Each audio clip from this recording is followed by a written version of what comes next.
آپ اس وقت جمہوریت علماء اسلام کے قدیم رواج کے مطابق حضرت لاہوری حضرت درخواست کی امیر ہوا کرتے تھے اور مفتی اعظم مفتی پاکستان جمہوریت کے قائد اور جنرل سیکرٹری ہوتے تھے. اب حضرت مولانا فضل الرحمان دامت برکاتہ العالیہ جمہوریت علماء اسلام کے امیر ہیں اور مفتی صاحب کی قائدانہ سیٹ پر حضرت مولانا عبدالغفور حیدری سینیٹر شیخ آف پاکستان ہمارے قائد ہیں. مہمان گرامی قدر، آپ شاہ ولی اللہ کے کام سے مولانا محمد قاسم نانوتوی، حضرت شاہ الہند شاہ الارغوان اعظم سید حسین احمد مدنی، سید احمد شاہ بخاری، حضرت لاہوری مفتی محمود، مولانا رحمۃ اللہ علیہ، ان اولیاء اللہ کے آپ وارث ہیں اور جانشین ہیں. قوم کی نبضوں پر جس طرح شریعت کا حضرت لاہوری مفتی محمود کا ہاتھ ہوتا تھا، وہی گدی، وہی جگہ، وہی مقام، وہی برکت اب آپ کے ساتھ ہے. ہم آپ کو یقین دلاتے ہیں کہ اسلام کی سربلندی کے لیے جو آپ کام پہلے کر رہے ہیں، ہم بھی آپ کے شانہ بشانہ ہر کفر کو، ہر باطل کو گربان سے پکڑیں گے اور منزل میں رکاوٹ بننے والی کوئی طاقت، کوئی قوت ہوگی، ہم اس کو اڈنگے پر لا کر اڑاتے جائیں گے. ہم آپ کو اہل نشاط لوگ، یہاں کوئی جلسہ نہیں ہے، پروگرام کے مطابق صرف اور صرف پوسٹ کانفرنس ہے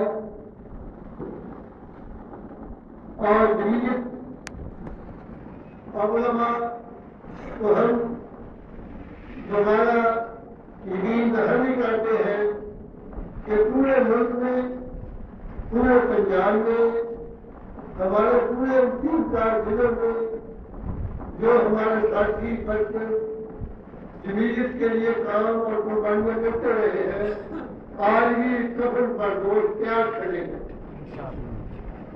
انشاءاللہ العزیز. وطن پاکستان میں ہم نے کسی باطل کو، کسی سانپ کو سانپ کھانے نہیں دیا.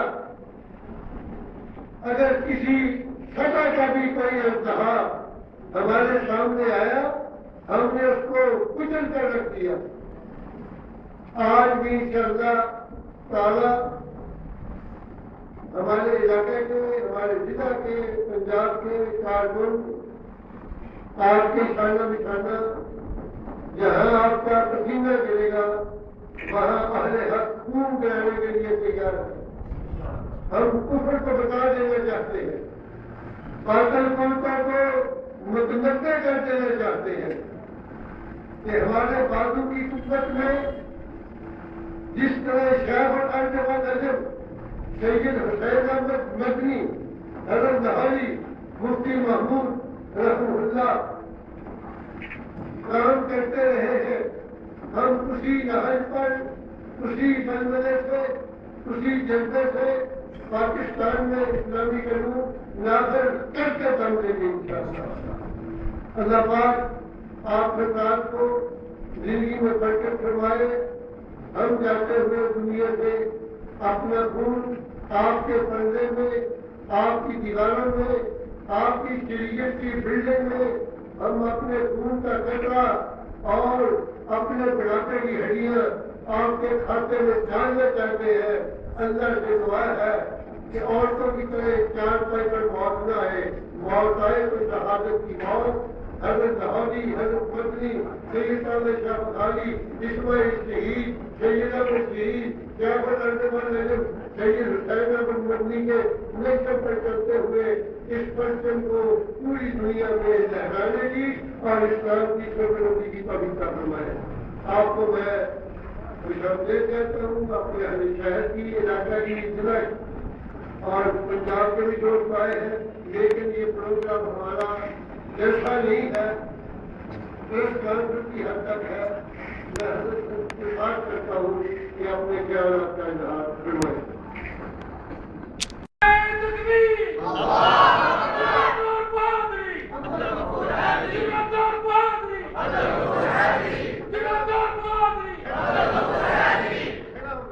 بسم الله الرحمن الرحيم نحمده ونصلي على رسوله الكريم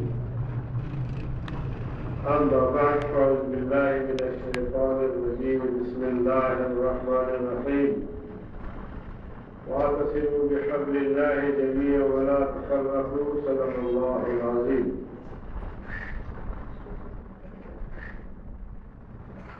میزبان مکرم قابل صد احترام پیر طریقت حضرت مولانا عبداللطیف صاحب دامت برکاتہ العالیہ، اکابر علماء کرام، شاہکوٹ کے بھائی اور دوست، میرے لیے انتہائی عزت و وقار کی بات ہے کہ میرے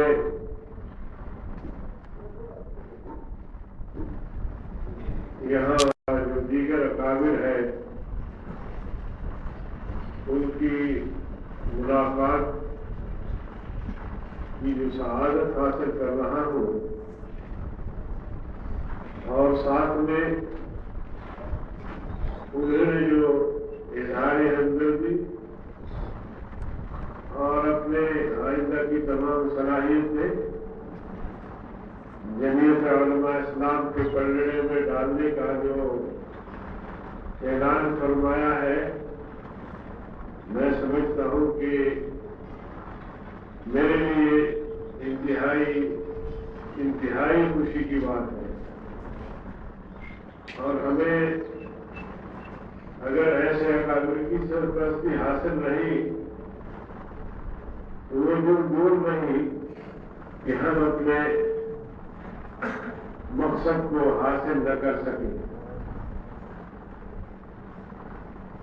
میرے عزیز دوستوں، حقیقت یہ ہے کہ جمعیت علماء اسلام ایسے بے دوست اکابر، ان کی سرپرستی اور ان کی دعاؤں کی برکت سے مسلسل ملک کے اندر ایک تقویت حاصل کر رہی ہے. ورنہ آپ سب جانتے ہیں کہ قیام پاکستان کے بعد جب ہمارے حکمرانوں نے قیام پاکستان کے مقاصد سے انحراف کیا، اور اس وقت کے ہمارے اکابر نے انہیں وہ نعرہ، وہ سبق، وہ تحریک، وہ جدوجہد یاد دلایا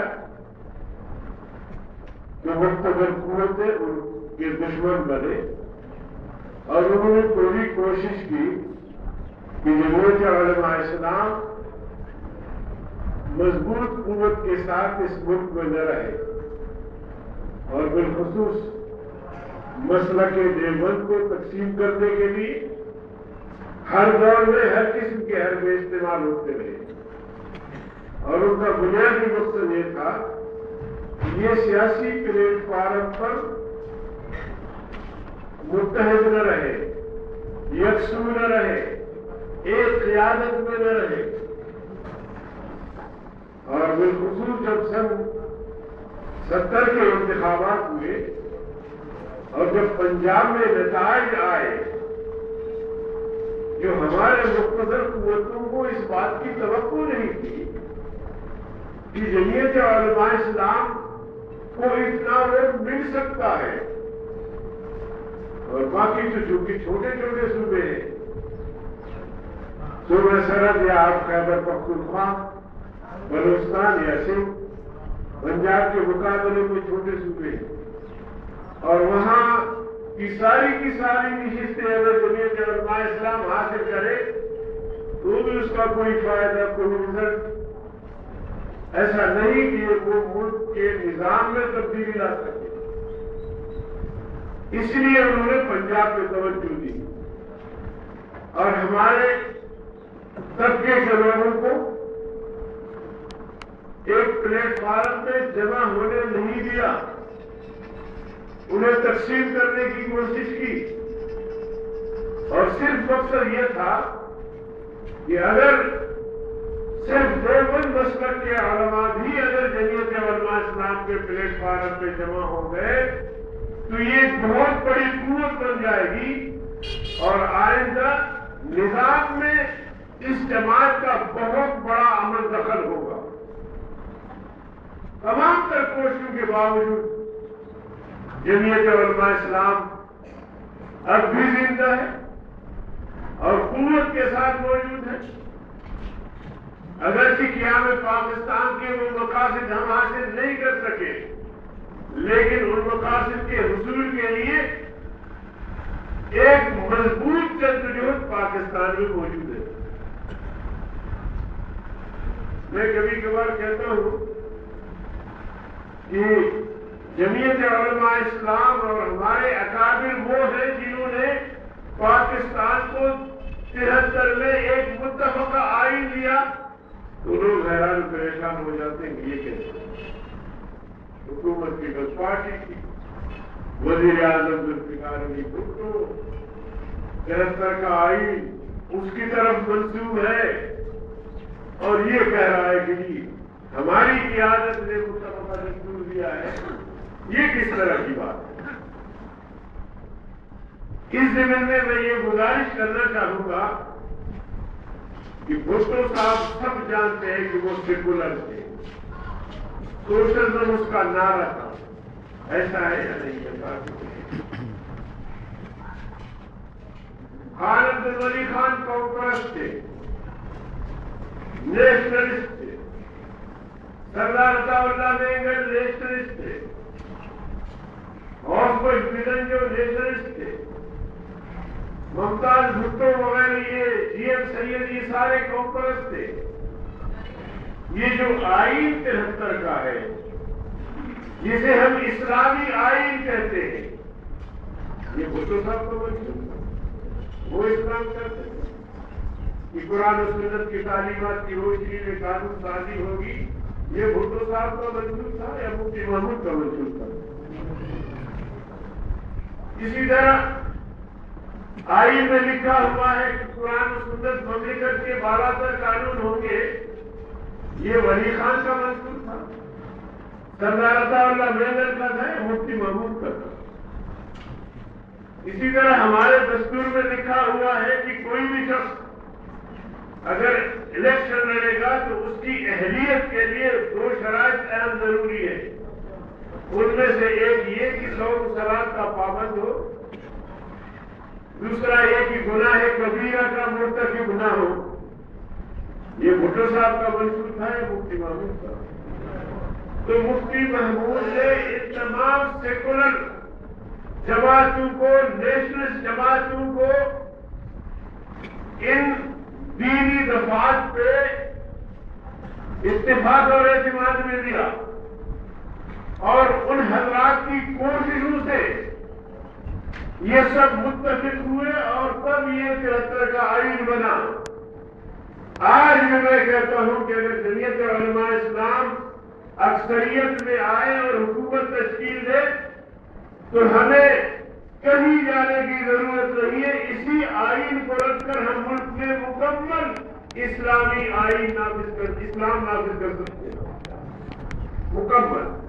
تو یہ ہے ہمارے اکابر کا کردار، اور ان کی پشت پر اس قسم کے اکابر، ان کی دعائیں، ان کی شفقتیں رہی، اور اللہ تعالیٰ نے ان سے اتنے بڑے کام کیے۔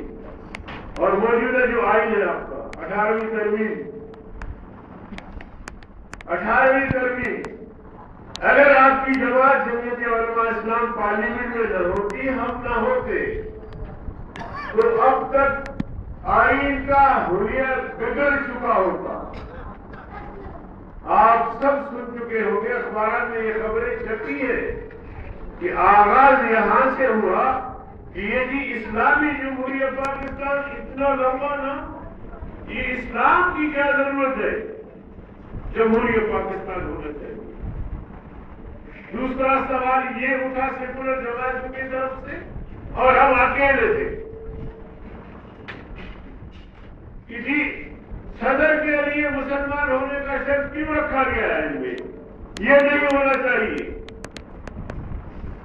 تیسرا سوال اٹھا کہ الیکشن کے امیدوار کے لیے جو اہلیت رکھی گئی ہے کہ صوم و صلاۃ کا پابند ہو اور گناہ کبیرہ کا مرتکب نہ ہو، اب تک تو علماء نہیں آئے، اگر علماء آئیں گے تو ان دفعات پہ عمل درآمد ہوگا، تو ہم میں سے کوئی بھی پارلیمنٹ کا ممبر نہیں بن سکتا۔ اور مجھے معلوم ہے اور آج سپریم کورٹ نے میری تعین کی ہے اور میں نے یہ بات پارلیمنٹ میں کہی ہے کہ مجھے معلوم ہے کہ ایسے ایسے لوگ یہاں موجود ہیں جنہوں نے 50 قتل کیے ہیں۔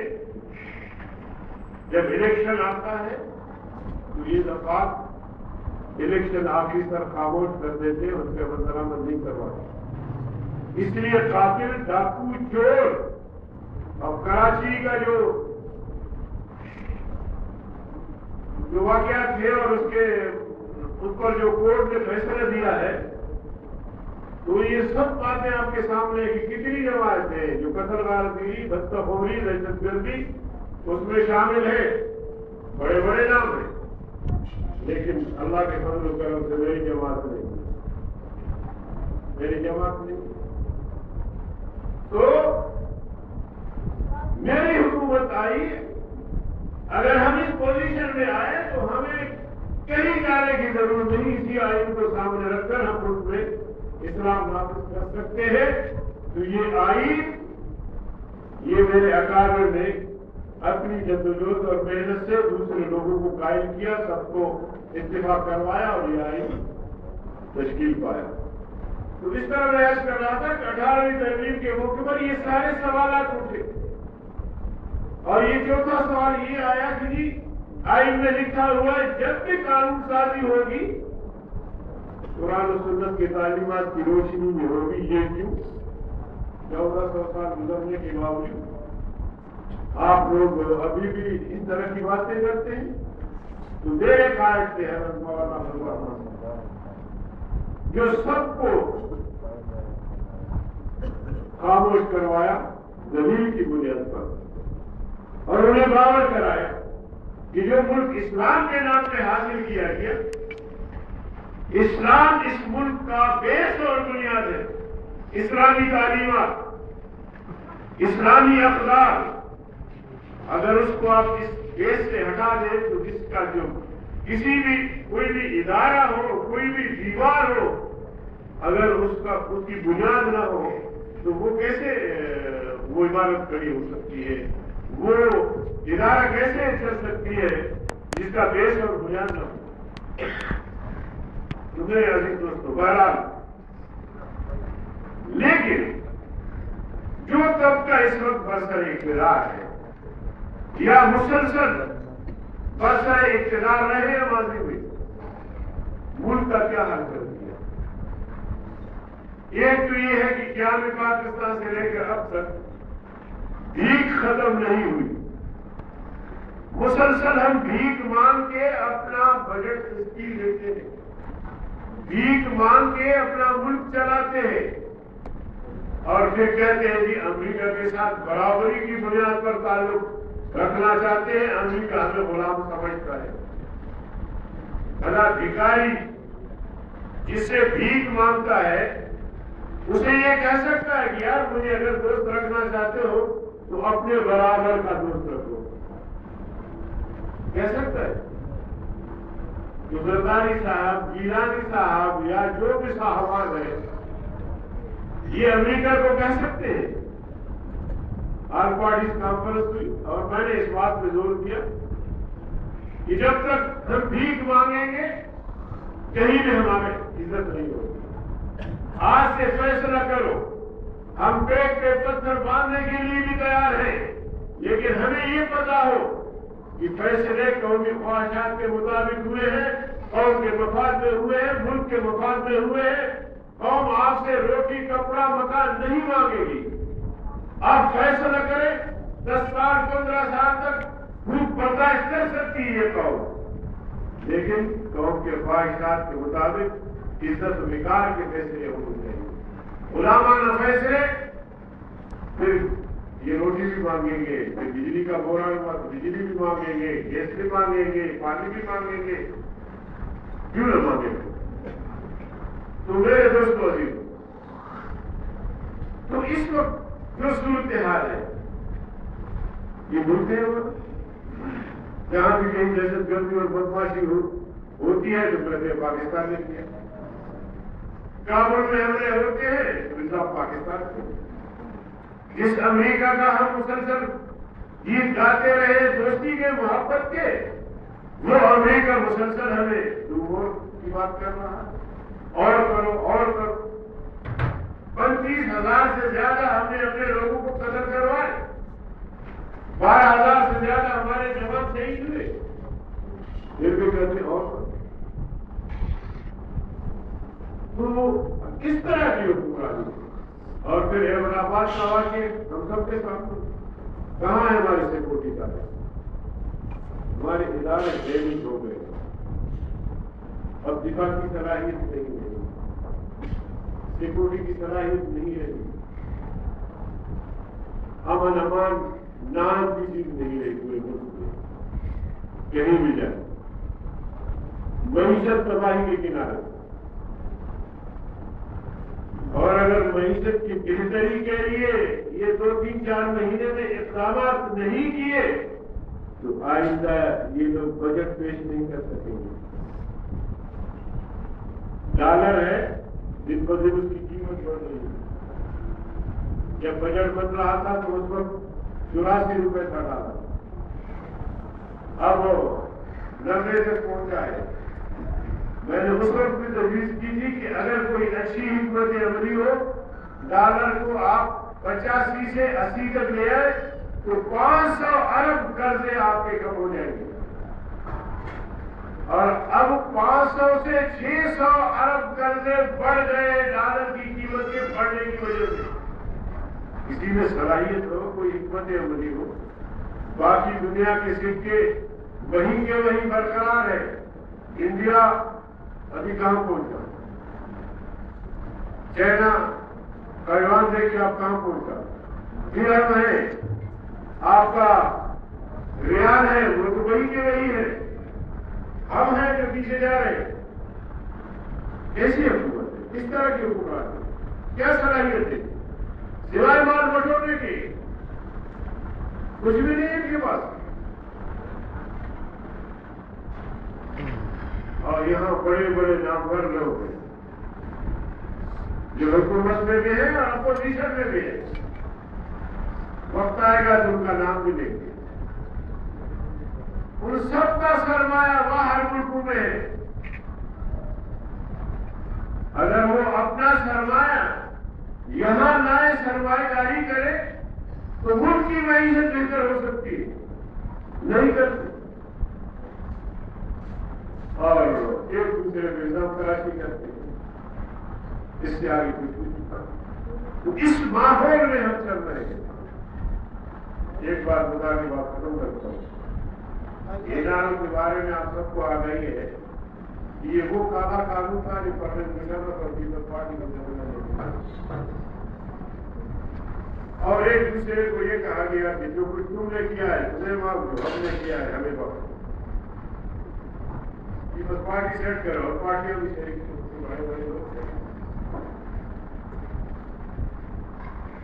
جب ہم نے اس بات پہ زور دیا تو فہرست آنے والی 8,042 افراد نے اس کالے قانون سے فائدہ اٹھایا تھا.